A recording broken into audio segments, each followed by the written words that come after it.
Good evening, Farmington Hills. I would like to call our September 23rd, 2024 meeting to order. And meetings begin with the Pledge of Allegiance, and it's going to be led this evening by Cassie Williams from the Emergency Preparedness Commission. Please come on up to the podium. I pledge allegiance to the flag of the United States of America and to the republic for which it stands, one nation, under God, indivisible, with liberty and justice for all.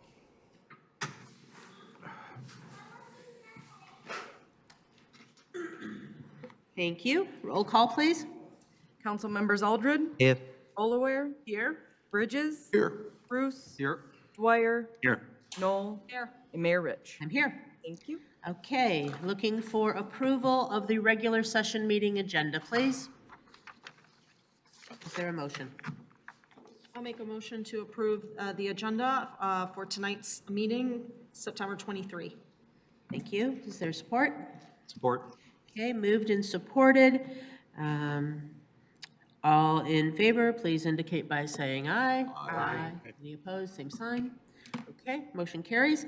And next item is announcements and presentations from city boards, commissions, and public officials.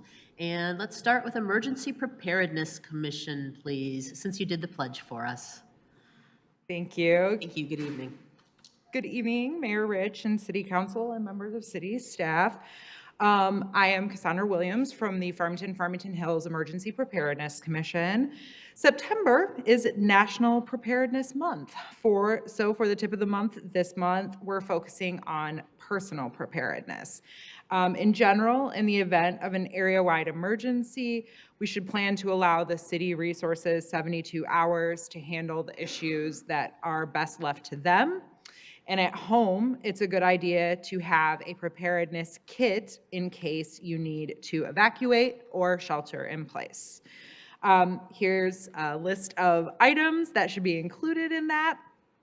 Water, non-perishable food, a small supply of your daily medications, a first aid kit, dust mask, pet and baby supplies, extra clothing, hygiene items, a multi-purpose tool, family documents, flashlight, blankets, towelettes, a sanitation bucket, candles, matches, batteries, a battery-operated radio, duct tape, a map of your local area, bleach and an eyedropper, cash and small bills, a cell phone and charger, scissors, and an emergency plan and contact list.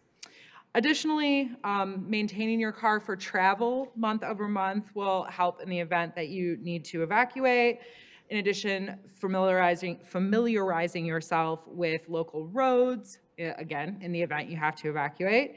And if you are an EV driver, making sure you know where charging networks are. I brought Mike Sweeney's personal copy of our QR code. If anybody wants to scan, this will lead you to michigan.gov/miready, which is an excellent site for tips on preparing yourself in the event of emergency. And Oakland County also has a very good website for this purpose that is oakgov.com/emergency-management. Again, that's oakgov.com/emergency-management. Thank you. Thank you, and thank you for your service to our city. Okay, we have presentations regarding millages. Is there anyone here from Farmington Public Schools who would like to speak this evening? I wasn't sure whether it was going to be tonight or whether it was going to be our next meeting. Okay, not seeing anybody racing up, then let's talk to our friends at the library. Now a presentation from the Farmington Community Library on the 2024 millage. All right. Thank you, Mayor Rich. Good evening. Now, the first challenge of the evening will be to see if we can handle the technology here. What's the password? Ernie. Password is Ernie. I don't think the password is Ernie. I'm sure not. But we have support racing its way up to you. Yep. Oh. see the little connection. Yeah, I was gonna say. All right. All right, I've got Kelly Segrist here with me. She's our library director. I'm Ernie McClellan. I am the president of the Board of Trustees for your Farmington Community Library. So let's see if we can get this open and on the screen.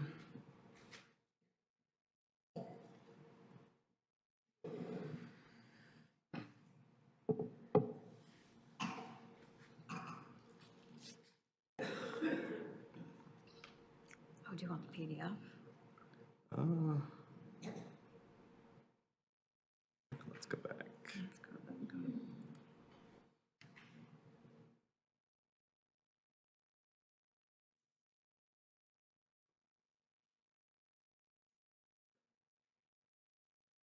All right, this works. All right, so Farmington Community Library, growing a vibrant and connected community. Here is your FCL Board of Trustees. As you can see, we have 4 trustees from Farmington and 4 trustees from Farmington Hills. For those in the public who might not be aware of how folks arrive on the library board, those folks are generally appointed by mayor and council of both of the cities. So we have 4 from Farmington and 4 from Farmington Hills. We are short 1 right now from Farmington. I do want to thank the members of this council who have participated in the previous appointments. So, you know, the quality of the candidates we have on the board, that's of immense importance. We have a really strong board right now. Those folks are really focused on working toward providing the community with library services in the most efficient manner and really being leaders in that and innovators in that. One of our board members is here with us. We have Kathy Brown. So I do want to recognize Kathy, and you guys probably know Kathy from all of the other areas that she serves around the city as well. Now, when we take a look at our general revenue, you'll see that over the past few years, we have generally benefited from rising property values and increased interest rates. Property taxes is our top source of income, followed by intergovernmental revenues, then memorials and gifts, then fees, and then other incomes like grant funding that might come through for some of the projects that we've put together.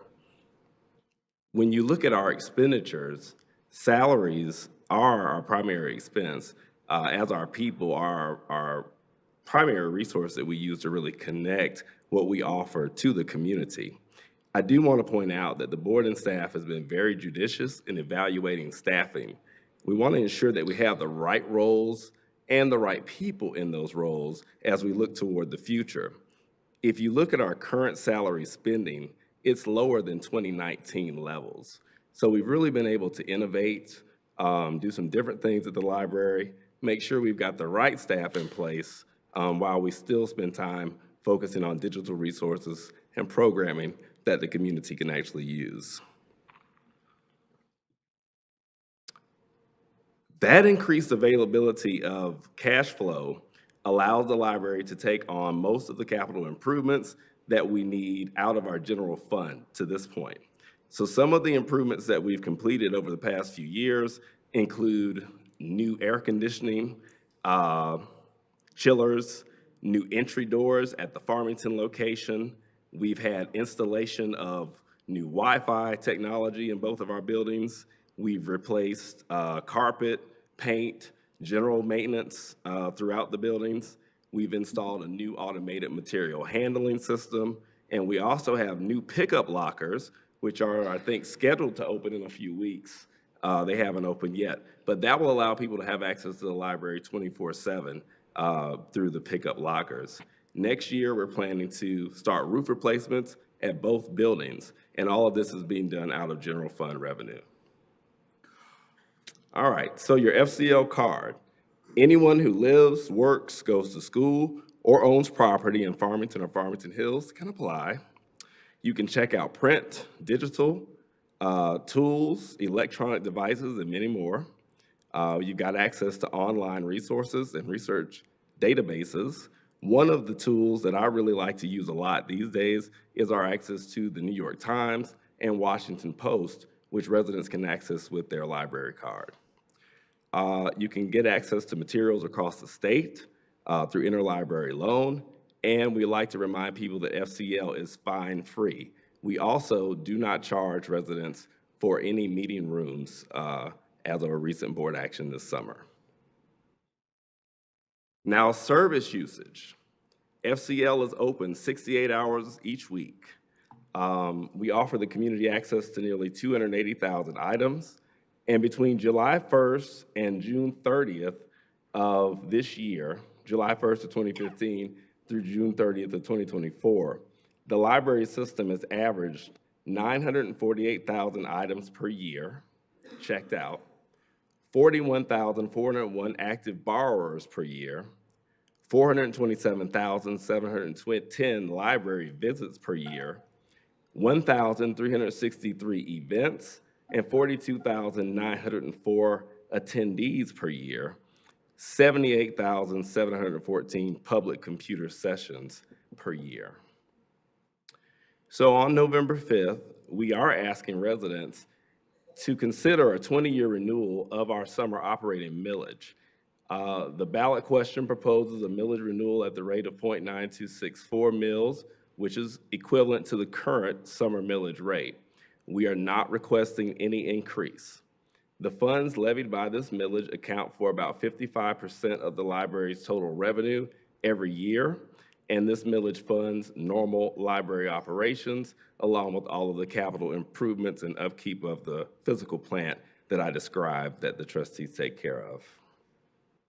You'll see here a breakdown of all of our revenue sources, with summer and winter tax being primary, as I mentioned, intergovernmental next, followed by memorials and gifts, and then other revenue, which could be incidental, like grant revenues.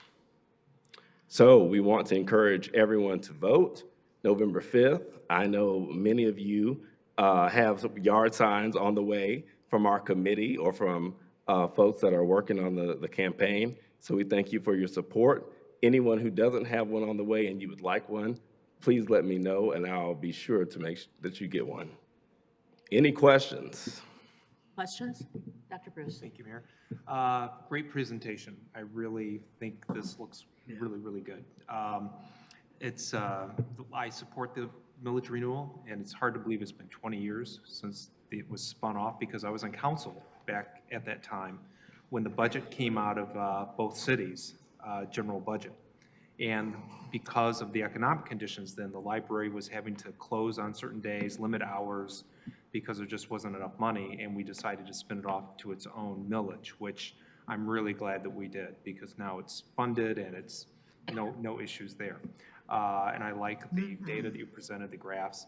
The only thing I would like to see is how where you had the different usages compare year over year in terms of checkouts and everything else, just to see what the trend lines are, because I know certain library systems are under pressure, and I think it would be interesting to see that data compared year over year, just like the other data that you had in terms of the budget were compared year over year. So just something that I think would be an extra good piece of information to have. But otherwise, I think a great presentation. Thank you for what you and the board do. I think the library is such an important part of our community. And as somebody who's spent probably at least 1,000 hours in libraries in my lifetime or more, I can tell you the importance that they provide to the community. Well, thank you, Dr. Bruce. And I will provide that data to you guys, because I think we have a great news story to tell. You look maybe 3-4 years back, and there had been a decline in, service usage. But we have turned that trend around coming out of the pandemic, and we're finding the most relevant ways to connect folks to our services to help them through this transition our whole society is going through, whether you think about the technology uplift as people are moving to different jobs, or maybe I'm retiring and I'm figuring out what that next stage is in life. So we're really trying to be that lifelong learning resource. Thank you. Yeah. Mr. Mayor Pro Tem. Ernie, I want to thank you for your presentation. I think that you did a good job in regards to what's going on with the library, and I want you to know that your leadership is important to our community, what the library stands for, what the history of the library has been in this community. And I know that you're here primarily for advisory, courtesy to the City Council. And we understand that we have no, operational authority with the library at all. Our powers primarily derive from appointments only. And I know you're here primarily for advisory. So we appreciate your coming to council and giving us a presentation regarding what you're doing. And I think you're doing a great job, and the library has been returned to what it should have been, an autonomous organization able to function by itself with less oversight from the City Council of Farmington Hills. Thank you for that. Appreciate that. Thank you, and I appreciate the partnership with both our cities. Anyone else? Sure. Ms. Knoll? Thank you again for coming before us. I echo what everyone else said, but I also just want to particularly thank you for your youth programming, because I think, in my opinion, we all kind of have different interests, but I think the best thing that the library does is their youth program. And because, we know that it's an issue. If kids are not reading by third grade, unfortunately, it can set them up for failure. And so it's so important that we get in and, when my daughter was younger, we went to a lot of your programming, and you run a great youth program at both libraries. So thank you for that. Thank you for those comments. I hear that a lot in the community, and I hear that from people in other communities that bring their children to our libraries because of the regard that our children's programming is held. We recently expanded some of the offerings. We always have done the 1,000 books before kindergarten, summer reading program, but now we have a year-long reading program for certain grades to try to make sure that we're attacking Great. that Well, issue. if you get to them when you're young, you're creating those lifelong learners. Yeah, absolutely. Lifelong learners and readers and learners. Thanks. Yeah, thank you. Yes. Thank you so much, Ernie, for coming. I am an avid supporter of the millage renewal. I have a long history of just loving libraries. I come from a very large family, and our weekly outing was always to the library to get a book, and that was a treat. It was a book and some ice cream afterwards. So it's very valuable to the community. And our library, in addition to books, it has so many other offerings. When my grandson was a toddler and I was babysitting at the time, we would go there every week and listen to someone read, and he would interact with the other children who were in the program. And he enrolled in 1,000 books before kindergarten. And a couple of weeks ago, I asked, what was his favorite subject? Because he's an avid, he loves sports. And he said, you know what? He calls me Coco, which is Nigerian for grandmother. And he said, Coco, I love reading. And that just did my heart, so much good. And we also, during the summer, there's a seed program in which we're able to get seeds and plant them and go through and see how the seeds grow, and you could harvest them and eat them, and that was so exciting.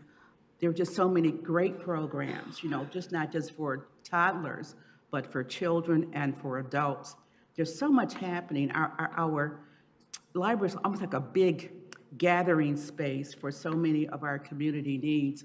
In addition to, for those with English as a second language, teaching them how to speak English. I enrolled in that program as a tutor, and I did that for a couple of years. But we're so fortunate to have such great libraries in our community, and the ability that our residents have. And they come from all over, really, just not Farmington community members, but I've met people from Bloomfield, from Southfield, all around the area who come and use our library. So that's, our millage renewal is, money well spent. I know I have a sign coming, but I could also say that I learned tonight, which I did not know, that there was a gifting program, that you can probably leave money in your will or whatever to gift the Farmington Hills, Farmington Community Library money. So that was something that I learned this evening, but thank you so much for your presentation. Thank you. And as always, if you have questions or concerns or ways that we can help, please don't hesitate to reach out. I thank you all for your support, and we will see you between now and November 5th. If I can do anything for you, if you need a sign, you know how to find me, I believe. So thanks, everyone. Thank you. Wait a minute, before I go, I do want to say one thing. Councilwoman Knoll and Councilwoman Bolaware, all of you guys really centered on the programming, right, and that offering, and I talked about the human resources, right? But I do want to acknowledge our library director, Kelly Seegers, because really that whole plan of work, maintaining a fruitful work environment, and we've seen several people exit our environment and go on to be library directors at other libraries in the region. And I think that really is a testament to the system that we have here, the nurturing environment that we have, and the creativity that's coming up from the staff is a result of her leadership. So I want to give her the credit there. We try to do what we're supposed to do as a board and allow the staff to do what they do as professionals. So thank you. Thank you. Okay, we could have probably gone on another 10 minutes of things each of us loves about the library, but we will go on with the agenda and thank the library folks for coming this evening. Please, for our residents, make sure you read carefully and you vote and you give your support where it should go. Okay, correspondence. Anyone have correspondence they would like to share? Okay, then that takes us to council member comments and announcements. Oh, I'm sorry, my gosh, consent agenda. All items listed under the consent agenda are considered routine, administrative, or non-controversial by the city council and will be enacted by one motion. There will be no separate discussion of these items unless a council member or citizen so requests, in which event the items may be removed from the consent agenda for consideration, and it will be read by our mayor pro tem. Thank you, Madam Mayor. Item 6, recommended approval of amendments to the use of city facilities policy to allow dogs in Pioneer Park and other updates regarding animals in city facilities. Item 7, recommended approval of the Oakland County 9-Mile Pathway Task Force Memorandum of Understanding. Item 8, recommended adoption of a resolution to authorize a state trunk line maintenance contract with the Michigan Department of Transportation. Item 9, recommended approval of an extension agreement for resurfacing of the Farmington Hills Golf Club cart path repairs with BSI paving in the estimated amount not to exceed $200,000. Item 10, recommend approval of as-needed contractor for maintenance, repair, and emergency pool services to Barosuni Aquatics, a division of Barosuni Contracting, in the estimated annual amount of $20,000. Item 11, recommend approval of award of bid for tactical vests and plates for public safety to Princip Defense LLC in the estimated amount of $71,000 with approved extensions. Item 12, recommend approval and extension of agreement for the purchase of ballistic helmets for the fire department to Ally Brothers in the estimated budget amount of $20,000. Item 13, recommend approval and extension of purchase for E-Plan Review software for buildings construction plan review to E-PlanSoft in the amount of $25,250. Item 14, recommend approval of City Council study session meeting minutes of September 9th, 2024. Item 15, recommend approval of City Council regular session meeting minutes of September 9th, 2024. Thank you very much. Is there a motion? I make a motion to approve the consent agenda, items 6 through 15, as read by the Mayor Pro Tem. Thank you. It's been moved and supported. This is a roll call vote. Council members Aldred, Yes. Bolaware, Yes? Bridges. Yes. Bruce. Yes. Dwyer, Yes. Knoll, Yes. Mayor Rich. Yes. Thank you. And now we are on to council member comments and announcements. Anyone have something they would like to share? Okay. Zipping right along. City manager update. Yes, Madam Mayor, thank you very much. Just wanted to mention a couple of things. This evening, you heard that on this November's ballot, there'll be 2 millage renewals, one for the schools, one for Farmington Public Library. There are also 2 ballot initiatives that folks will need to consider for the city of Farmington Hills. One is for a renewal of the 2014 road millage, and the other is a charter amendment to help us come into a little bit of a, not compliance, but scheduling of when our newly elected officials here take office. And it's really to bring it into agreement with changes that were made at the state level within the election laws. So just offering, if there are homeowners associations or individuals that are watching that would like some additional information on those two ballot proposals that you'll see from the city in November, please give the city manager's office a call, and we can certainly arrange a time for us to come out and meet with you. To that end, I hope I'm not stealing your thunder, Carly, but I wanted to let the public know that because of the expected heavy turnout for the election, City Hall will be closed to the public except for election business on November's 4th and 5th.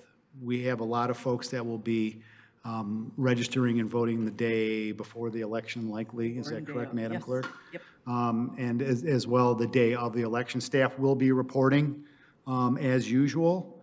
So if folks have business that need to be done, our phones will be operational, but the desks and the counters will not be, so that we can accommodate the large influx of folks when they come to vote. That's all I have for you this evening, folks. Thank you. Thank you. That then takes us to new business. Item 4 is consideration of appeal of a Freedom of Information Act FOIA request dated August 21, 2024. Counsel? Yes, Madam Mayor, City Council, this is an appeal of a Freedom of Information Act request determination by the Police Department for records regarding a traffic accident. It was Freedom of Information Act request submitted by Jessica Coleman. Much of the records were provided. All the records the city had were actually provided to her. There was a record that she believed existed relative to a statement that she believed I believe her husband made at the scene of the accident, which was actually in Novi. And she believes that record exists, but the city has certified that it doesn't exist. This is Ms. Coleman's appeal. If it's okay with you, Mayor, I would ask if Ms. Coleman is present here today to inform council of the basis for her appeal of the FOIA response. Is Ms. Coleman here? Madam Mayor, it appears that Ms. Coleman is not here to present the basis for her appeal. She did submit an email dated August 21, 2024, submitted to the city at approximately 11:20 p.m., which basically indicates that she believes that there was a statement made by Mr. Coleman to the Farmington Hills Police Department. It appears that that statement was made verbally, but there is no record of it being taken down. Again, one of the things to note with regard to this incident is it happened in Novi, and they were command of the incident was undertaken by the City of Novi Police Department. So my understanding is that city staff advised Ms. Coleman to contact the Novi Police Department because they would have the more official records concerning this incident. I do not know if she did that. In any event, the city does not have the record. It has been certified that we do not have the record in accordance with the Freedom of Information Act. If you're inclined, your decisions tonight are to either affirm the decision or overturn the decision of the clerk with regard to this Freedom of Information Act request. If you are inclined to affirm it, it would be on the grounds that the record doesn't exist. And we've provided suggested a motion. If you do decide you want to affirm, it's in our correspondence to City Council. I do have one thing to note on it. If you'll notice in that draft motion, there are two reasons for affirming given. The second reason is on the second page.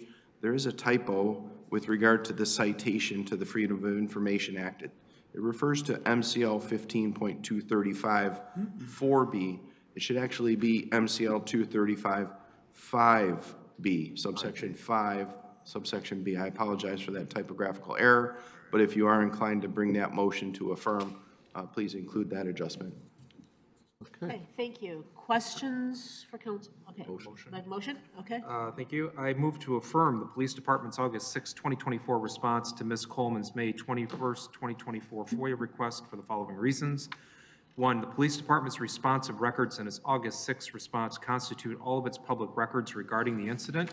Two, the police department further certifies pursuant to MCL 15.235, Section 5B, that a written statement referenced in Ms. Coleman's appeal does not exist. Support. Okay, we have a motion and support. This would be a regular vote. All those in favor, please indicate by saying aye. Aye. Aye. Any opposed, same sign.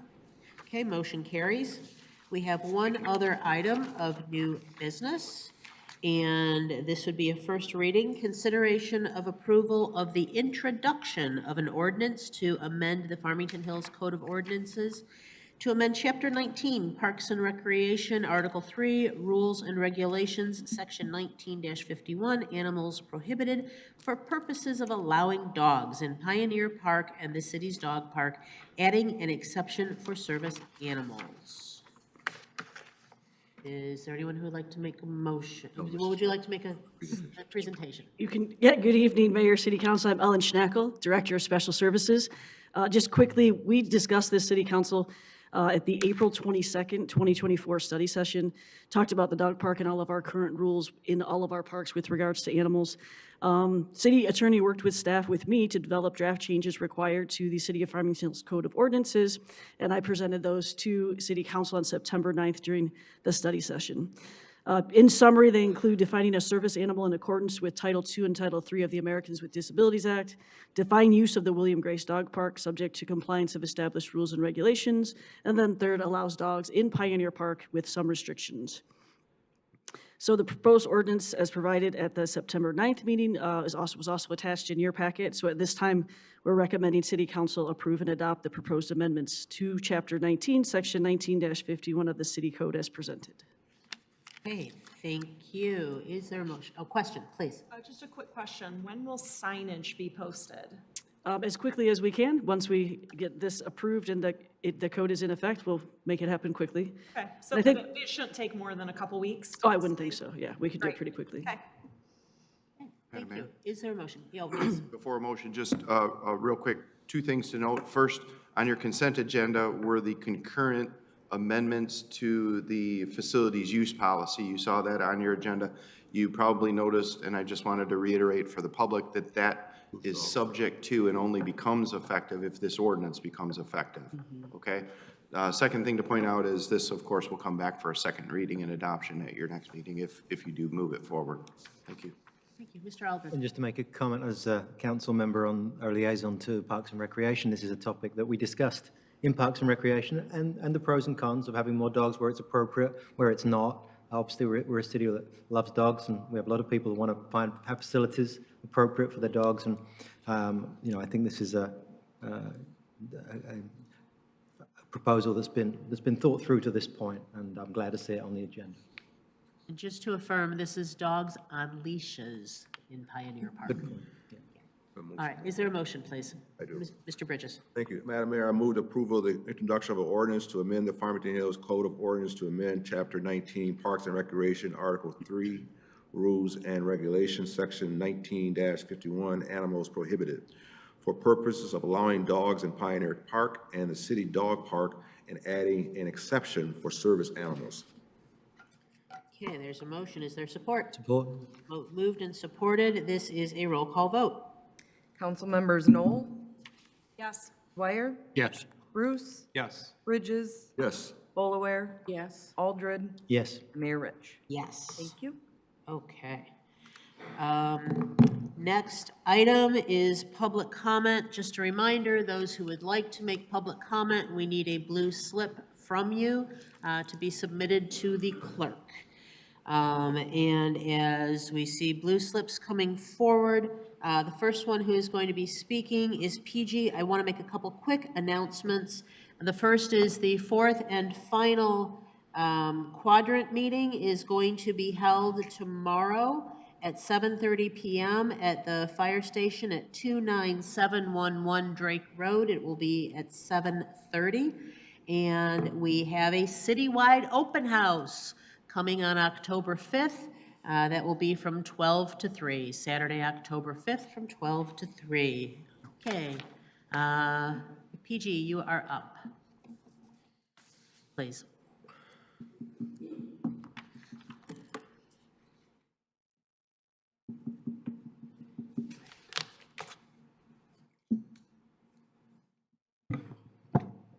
Good evening.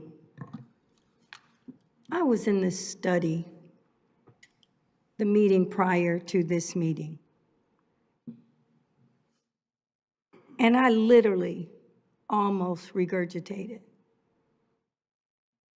I am so sick and tired of hearing that we have a right to freedom of speech, which we all know that. That's like fifth grade civics, that we have freedom of speech. But what you don't have freedom to do is to be rude, condescending, abrupt to the people that you work with. I did not like the way one of you, and you know who you are, and if you want me to call you out, I will, how you were talking to our police chief, a grown man talking to another grown man, but talking to him in the tone and overtures as if he was a child. We know that we have race issues in our society, but everything is not race. Now, if you notice, I let my voice escalate because that's how you were talking to our chief, and that was the tone. It wasn't appropriate. I don't know if you was pandering to people in the audience, but it wasn't professional. It is not becoming of you. Think of the times that when people came up here talking about that ceasefire, that members of this council was talking about their rude and abrupt tone and how they were yelling and screaming. You get more flies with honey than you do vinegar, because we can whisper. But you have to be professional. You cannot ask for people to respect you like a professional when they observe your conduct and it's not becoming of you. I hope that you can do better. We have an amazing police chief, very involved in the community. You roll your eyes, but maybe you're not so perfect. Mr. Michael Bridges, maybe you're not so perfect. What you did was uncalled for. I hope I don't have to see it in the meeting. I have a right to freedom of speech, so don't sit there and talk. Pay attention to me while I'm talking to you. Don't be dismissive. All I want to say is just be professional. Just be appropriate. Treat people in the manner that you want to be treated. Because if we all acted like you, it would be utter chaos in this city and in this municipal complex. Stop it. Thank you. I have a comment to make here. I want to make this comment. You have no right to, you have no right to re-speak. You can sit down. You can sit down. I don't have to sit down just yet, Gotta because she sit hasn't down. called someone else. 3 minutes, sit down. I don't have to say anything, calling but until Frank- you call the Frank- next Frank- speaker, I don't have to Frank leave the Frederick podium. You will get be 3 our minutes, next that's speaker. it. Okay, so she called the minutes. next speaker, so I don't have to hear you. No, this is not right. You are able to respond. Sit down. He is able- Sit down. He is able to respond. Sit down. Sit down. Sit down. Sit down. Again, I just think that it's highly inappropriate for you to come up here and say something like that. And Okay. I have a right as an elected official to communicate my concerns about any issue in this community. If the tone that you didn't like it, that's your business, okay? So Gerald, it's really your something. time is up. Pam, you don't have the floor anymore, Pam. You're on the floor anymore. Stop. You are basically. Ms. Gerald. You're out of order. Ms. Gerald. You had your. Ms. Gerald, you are Man, out of order. You're out of, see? This is the reason why you don't get respect, because you're out of order. Okay, all right. No, you don't. All right, can we? So anyway, the bottom line is this. Bottom line is this. I have a right as elected official to voice my concern about any issue in this community. If you don't like the tone, it's your business. Okay. So I don't need you to characterize my tone. Okay, thank you. We are going to go on now and hear from Mr. Frank what you say. Frederick. Good evening. Good evening. My wife and I attended the council meeting on July 10th to appeal to the city council to address our concerns with the plan for Fiber City to install a large service cabinet on our lawn. We were sent out to the hall to meet with the Assistant City Manager and Jake Rushlow, the Director of Public Services. The Assistant City Manager seemed to think our situation was funny and kept grinning and could barely compose her face from laughing as we relayed our details of our concern. We left that conversation with an agreement that Jake Rushlow would finally arrange a meeting that I had requested for months with the city officials in Fiber City. The goal of that meeting was to obtain an agreement to locate that service cabinet to a more suitable location and not on our lawn. The meeting finally occurred on July 1st. In attendance were the city manager, the assistant city manager, the individual responsible for the design of the system, approving the permits, and that was the same individual that had approved relocating the cabinet from our neighbor's lawn to our lawn after she had raised concerns. Also in attendance was a rep from Fiber City. After discussing the situation, the Fiber City rep agreed she could relocate that box, but it would not be her first choice. We left the meeting with the city manager saying he'd see what he could do and let us know, but making no commitment to have it moved.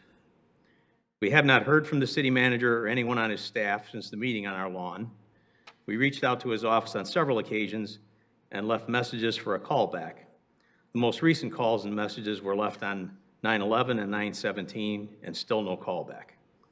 We contacted the Fiber City rep and he said they were waiting on a decision from the city. The week before last, Fiber City was out and dug a brand new trench and ran a complete new set of cables on our lawn, indicating that the first set wasn't done properly. So this has been going on since March of this year on our lawn. In running those new cables, they again tore up our lawn and cut our sprinkler system lines in 2 more locations, in addition to the 4 previous cuts they had done when they ran the first trench. They also damaged the sprinkler head. This past week, Fiber City installed the cabinet we had appealed to the city to have moved. We pay over $16,000 in taxes last year. We have spent over $100,000 in landscaping alone because we take pride in our home and our neighborhood. Simply because there is a utility easement, the city and this contractor seem to believe that they have a right to turn our property into a commercial construction zone, destroying our lawn, breaking our sidewalk, installing a commercial utility cabinet on our lawn, leaving us to have no choice, or leaving us to chase them to repair the damage that's done. Every time they dig one of these trenches or they move cables around, they dig up our lawn and they leave trenches and holes and a mess. They left our sprinkler system for 3 weeks with a leak. And it's only because I chase after them that they finally come out and fix those things. I shouldn't have to do that. Of all the places they could have placed the cabinet, it did not need to be located on our lawn. There were plenty of other options, which we discussed with the Fiber City rep when they were there. Mr. Frederick, your time has expired. I do see Mrs. Frederick would like to speak also. Why is this thing not working? Thank you. Hi, City Council. My name's Sandy Frederick. I'm going to read the rest of what my husband has here. Of all the places they could have placed this cabinet, it did not need to be located on our lawn. There were plenty of other options, and we pointed out several. The Fiber City rep admitted as much. Not only is it an eyesore, but it also detracts from the value of our home. We are realtors as well, and we know that's something that people will not take lightly when they're going to purchase. To say nothing about the future service technicians that will be out and about, trampling about our lawn to service the system in the future. The technicians that we ran across so far over the last 6 months were out there smoking pot, not working, didn't know what they were doing. They would direct us to other people. This is what we expect in the future. We're here again, once again, appealing to this body to find a resolution to this issue once and for all, as the several phone calls that we had been making to Gary that went disrespected, and we feel very frustrated, and we feel that that is very unprofessional of someone in this position to not take our position seriously, especially when we meet with them, promising to get back with us, never did since July, making calls, my husband and I, multiple times leaving messages, never a call back. I don't know how you guys would feel about that. We are fair people. We pay our taxes on time. We act professionally. We do what's right for our city and for our neighborhood, and we take great care of our home. And this is the kind of disrespect and unprofessionalism that we are treated with. We're having a very hard time with this, as I'm sure you would, and we're looking for a resolution that's fair to us now with the position that we are left. I'll leave it at that. I don't know if I stay here while you speak. Thank you, Ms. Frederick. I'm going to ask the city manager to please step in the hall with the Fredericks so that you may meet. Yeah, absolutely. Thank you, Mayor. The last time we did this, we got nowhere. Every time we meet, we don't get anywhere. So that's why we're here as a group, to speak to all of you, because we don't get anywhere. So Erin laughed at us the last time she was out there. She thought it was funny. So thank you for your comments. In public comment, this is the opportunity for the public to speak to us. This is not a conversation. We welcome you coming to the quadrant meeting tomorrow night for further discussion if you would like to do that too. Okay, thank you. Next, Angie Smith, please. Can you set the timer, please? It's on 3 and some. Thank you. Good evening. Good evening. I am just standing here to say, again, thank you, thank you, thank you. Thank you for your support.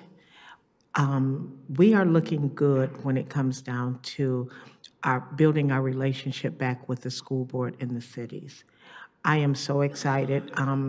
Both city managers met today with our interim superintendent. There has been conversations with council members and actually meeting our new assistant interim. And Mayor Rich has been working back and forth with Ms. Weems to rebuild and have us as a unit. We as a community, if we do not work together, our district fails. When our schools fail, our community fails. As these people spoke earlier, they are realtors. We have a relationship with our police department, again, both departments. We've got nothing but great feedback from Councilwoman Knowles. Spoke with Dr. Coffin.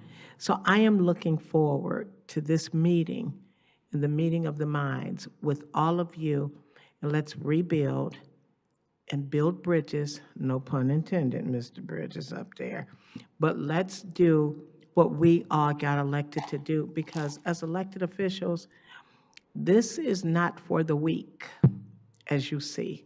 These positions are not for the weak, whether you're a city council, mayors, or school board members. So thank you for your service. Continue to do the work that you're doing, and let's keep that communication going with our schools and our cities. Thank you. Thank you. Thank you. Our last public comment card submitted is Eric Gill.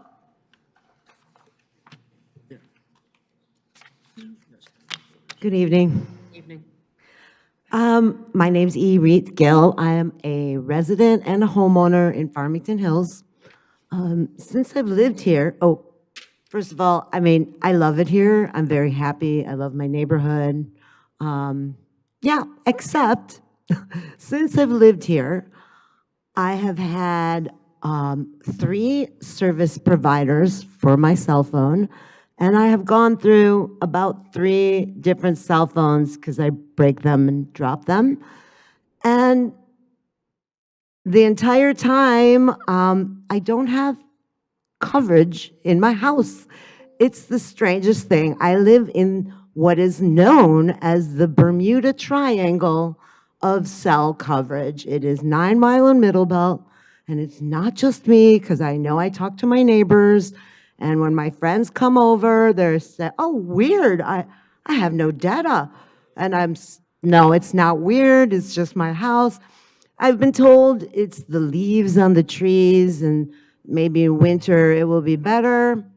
And I find myself many times, first of all, the phone doesn't ring at all, mostly. And when it does, I have to stand out in the middle of my street to try to get a signal, which is fine mostly in the summer and the fall and the spring. But the winter can be rough on Albion Avenue, trying to find that signal. And when we have power outages, which is a lot, then the Wi-Fi doesn't work. And then I'm completely detached from any communication with the world, because whenever there's one of those 5-day power outages, I don't have a cell signal either. So I have no communication at all with the outside world, in addition to everything being dark and all my food being spoiled and all that other fun stuff that we have with power outages. So I just want to say that because of this, I have lost jobs, I have lost opportunities, because nobody wants to hear, oh, you know, you have to call me on WhatsApp or Messenger, because if you call me on a regular phone, then I don't get the phone call most of the time. And yeah, and I have 30 seconds left, so I just want to say one thing. I'm happy to have our meetings back, and we can thank the Palestinian cause for a few things. One is TSA and taking off our shoes every time we get on a flight. And we can also thank the Palestinian cause for the 3-minute time limit that we'll probably never get back to 5. Thank you. Thank you for your time. Okay, there being no further items on the agenda, we are adjourned. Good evening, Farmington Hills.